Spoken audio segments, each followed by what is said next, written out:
Well, as folks probably know, over the weekend we've had a dramatic shift in activity at Kilauea Volcano. The summit, which had been subsiding in these periodic collapse events, as we were calling them, had its last such event on Thursday last week about noon. After that, we returned to an increasing number of earthquakes, as has been the long pattern now since late May. And then over the weekend, instead of proceeding to another collapse event, the level of earthquake activity died way down to extremely low levels. At the same time, the deformation of the summit, the ongoing deflation that we've been measuring steadily now for some months, flattened out. So this is a significant perturbation in the pattern. Coincident with that, we also had a dramatic slowdown in effusion, or lava output, in the lower East Rift Zone at the Fissure 8 vent.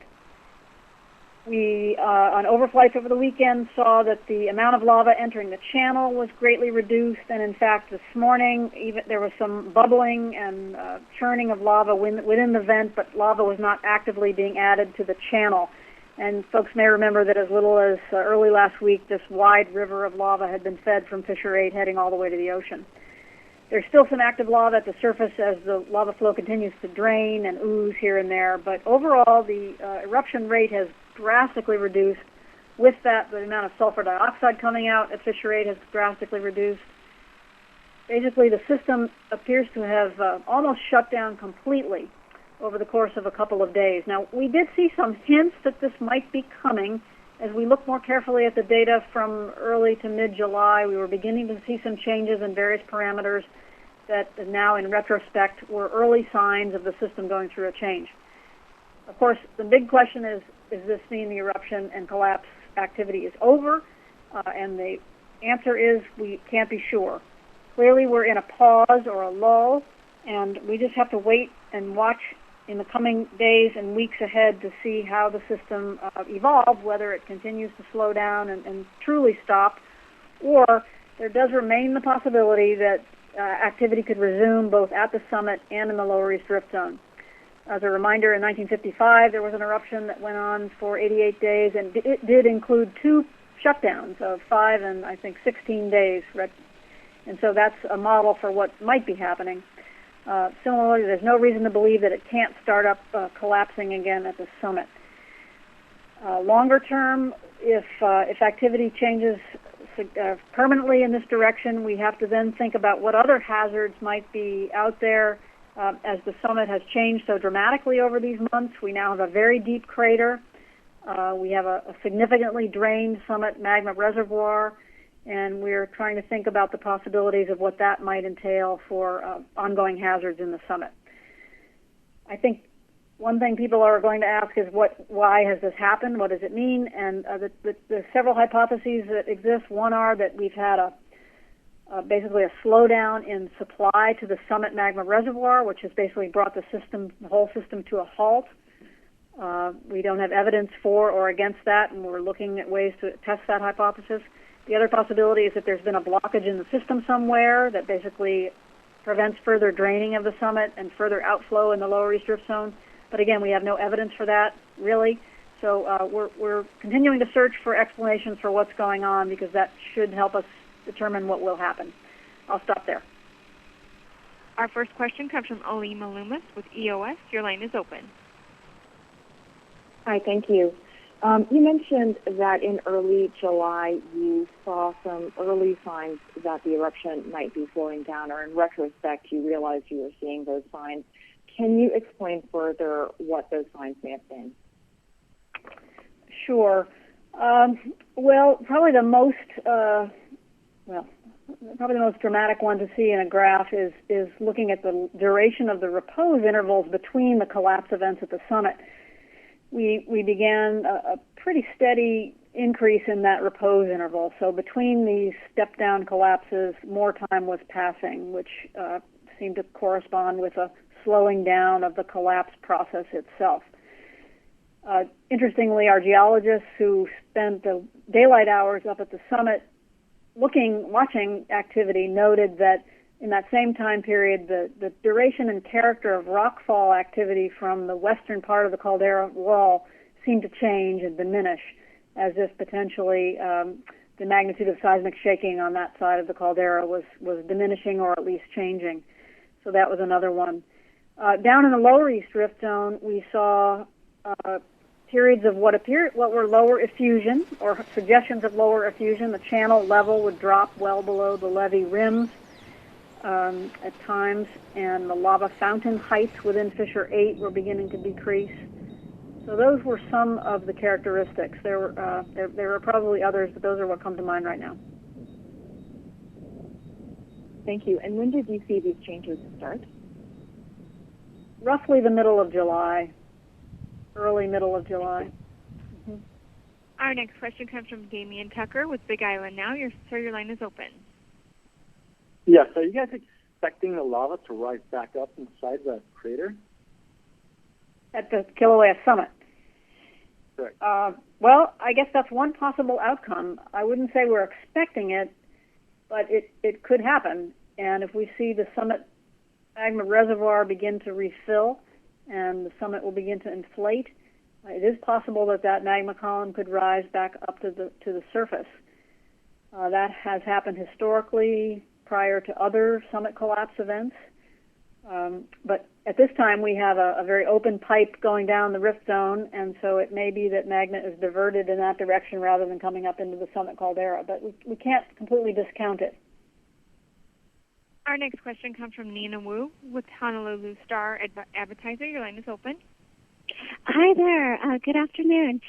You mentioned that it isn't uncommon for the eruptions to it's common for eruptions to wax and wane and sometimes pause. So historically, what is the longest pause that we've ever had? Did you say 16 days in 1955? 16 days characterized the longest pause in that eruption, yes. Have we had any longer than that ever, or? Let's see. Nothing is leaping to mind. One of the problems, of course, is a little bit semantic. If you have a pause of longer than a few months, we tend to call them new eruptions. So I think the main thing, though, is that volcanoes worldwide can go through pauses or lulls and certainly periods of diminished activity within the course of a single eruption. Okay, so a pause of days to a couple of weeks is not completely out of the question. Our next question comes from Michael Phillips with Weather Boy Weather. Your line is open. Hi, my question is for Tina. With the hurricane expected to pass south of the island, I was wondering if USGS is doing anything differently with the observations in the field. Are any scientists being pulled in until the storm passes? Any equipment being hunkered down? Anything changing because of the tropical storm watch that's up for the island? Yeah, thanks for that question. We have had some internal discussion and analysis of whether we need to do anything differently, and at this time I'm not aware that we're going to be doing anything different with field equipment. Everything that goes out, we try to harden it for all conditions, including tropical storms being here in Hawaii. I understand that the Civil Defense here in Hawaii is closing down the Lower East Rift Zone eruption site during Wednesday, which is when the full brunt of the storm is expected to hit the island. So we will not be sending field crews there, but we'll have people on standby should there be some kind of emergency. But of course, our foremost concern is our own personnel safety, so we won't be going out into horrific conditions. We're of course encouraging our staff to take care of themselves and their families and prepare for the storm. So no, we're really not doing anything differently other than thinking about contingencies for if we lose access or if some of our equipment goes down, how we're going to get it back up quickly. You said Civil Defense is closing part of the area. What part is that? It's the Lower East Rift Zone, so it's where Fissure 8 has been erupting. We have been sending field crews there 24/7 now for several months, and so their plan, as I understand it right now, is to cease operations. In other words, they're not going to let folks go in unless it's an absolute emergency. So we'll honor that and not go in. And coincidentally, the activity has greatly reduced. So we're actually, if you take the hurricane out of the equation, we are similarly going through a bit of a mental exercise now about how do we want to change or should we change our ongoing operation given the reduction in activity. I want to emphasize that because this could just be a pause, we need to stay very vigilant, and HVO staff are continuing to look at the data all the time, and we'll keep up our close monitoring. But it may change character in some ways now that there's not lava pouring into a river. We may look at some different ways of doing things. And last night, for instance, the drone team was out there overnight, and the report was silent, silent, and dark, dark. So we don't need to be flying drones to verify that. There are probably some other ways we can do that. Thank you. Our next question comes from Austin Westfall with Hawaii News Now. Your line is open. Hi. On Friday, gas measurements of the Pu'uo'o vent, they said there was plumes and there were emission rates of over 1,000 tons of SO2. I'm wondering what this could be an indication of. Yeah, thank you for asking that. That was in retrospect, another potential hint that the system was changing, because it's been a couple of weeks ago that we began to receive reports of a white plume coming out of Pu'uo'o. And as you'll recall, when it collapsed on April 30th, it really went quiet, and we saw nothing and no activity and no plume there once the rockfall dust from that collapse settled. And you're correct. On Friday, our gas team measured an order of magnitude increase in the SO2 output from 100 or 150 tons a day up to over 1,000, which is the highest SO2 output from Pu'uo'o in more than, I think they said, 10 years. So that's very interesting. We do not fully understand what that means, but at the very first order, we can say it does mean that there's magma at a fairly shallow level below Pu'uo'o that's degassing. Whether that means that system is moving towards lava reemerging within Pu'uo'o or not, we really can't say. That will be a surprise to us if that happens. But at the first order, there's magma degassing below Pu'uo'o, and it's shallowed to give us that increase in number.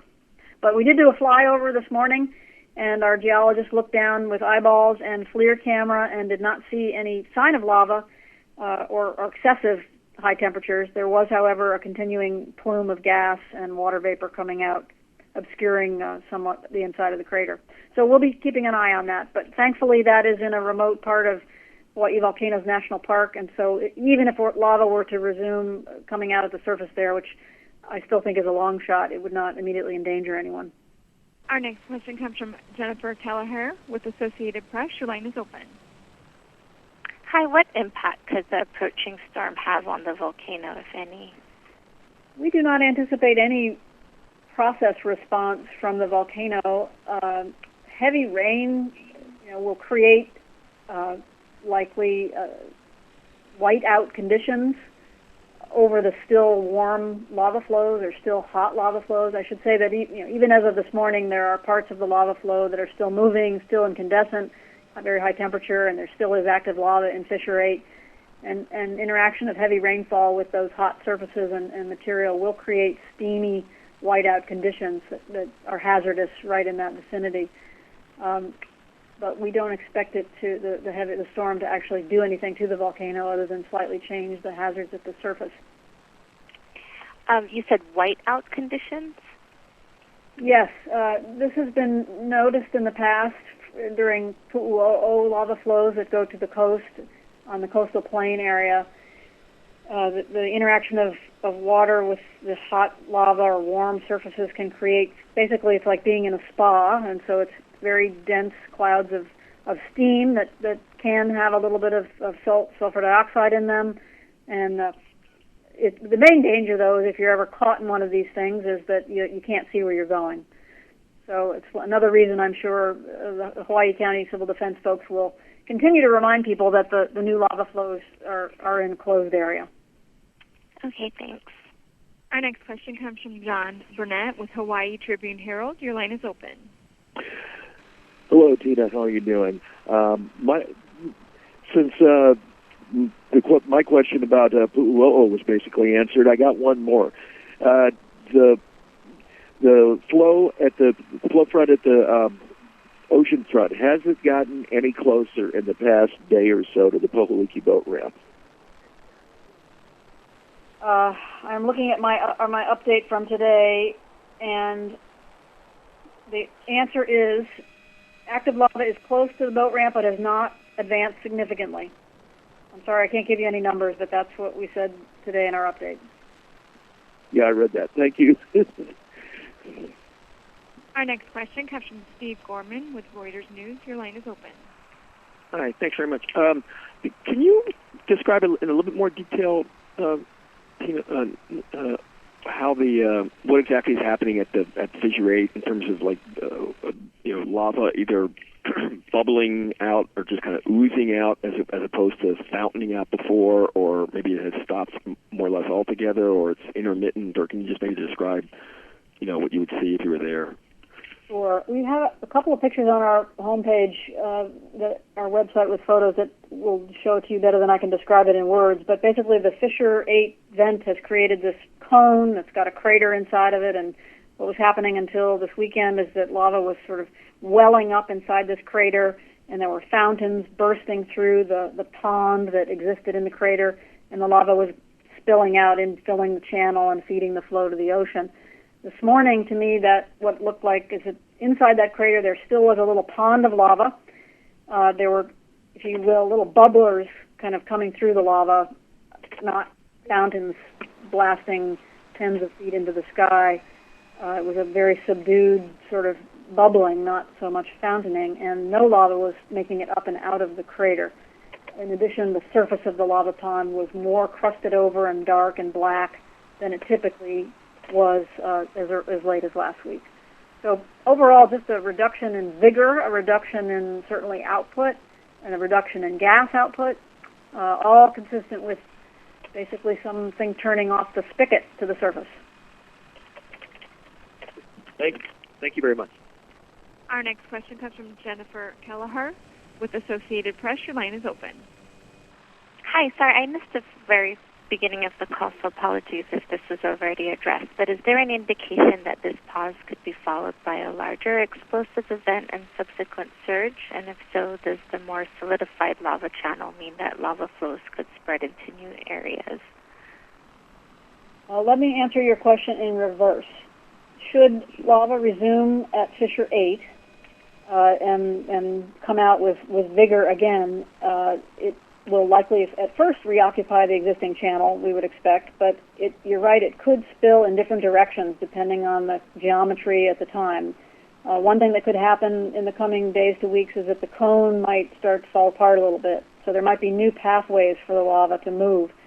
And in fact, in the report that was published just a couple of weeks ago by USGS about ongoing hazards from Fissure 8, we described some of the different paths that lava could take should it start to occupy different trajectories than the current channel. So that is a possibility if a vigorous eruption resumes. The other possibility that still exists is that lava could break out from a different location. In other words, remember the 24 fissures that characterized the early part of this eruption. While we will be surprised if some of those other fissures reactivate, that is still a possibility. So that's one reason we have to be vigilant and watch the entire zone. Another possibility is that if the eruption continues but at a much lower rate, in other words, we don't get this river of lava pouring out of Fissure 8, but a smaller, for lack of a better word, dribble, we might have a new vent structure form, more of a shield-like structure, and in those cases, lava can eventually go in lots of different directions. So all of that is to say we really need to see how the eruption evolves to understand which areas will continue to be downflow from and at risk of lava inundation. The other part of your question about risk of a larger explosive eruption, currently we see no evidence that is something we're concerned about in the near term. There's no seismicity, there's no deformation, there's no clear evidence that we're getting a surge of magma back into the summit system. So right now things look pretty stable and safe. But with that said, we can't rule out the possibility that will change, that it will move into additional collapse events, and even with the possibility of explosions and larger explosions than we've seen to date. Again, a report that was published about a month ago talked about the various scenarios for what's happening at the summit. And at the time, we said that the most likely scenario for the next couple of months was continued collapse events, and that did persist and come to pass in the following month. But we always acknowledge the possibility that the events could migrate in a direction that was more explosive and more dangerous we say that when we still stand by that being a very unlikely possibility, but we can't take it off the table completely.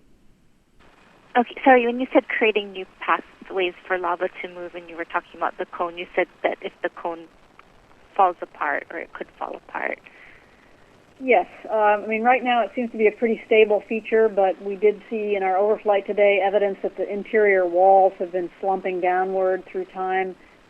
These things are made of spatter and tephra, and they're not inherently not stable, and we could see some collapses through time in the coming days.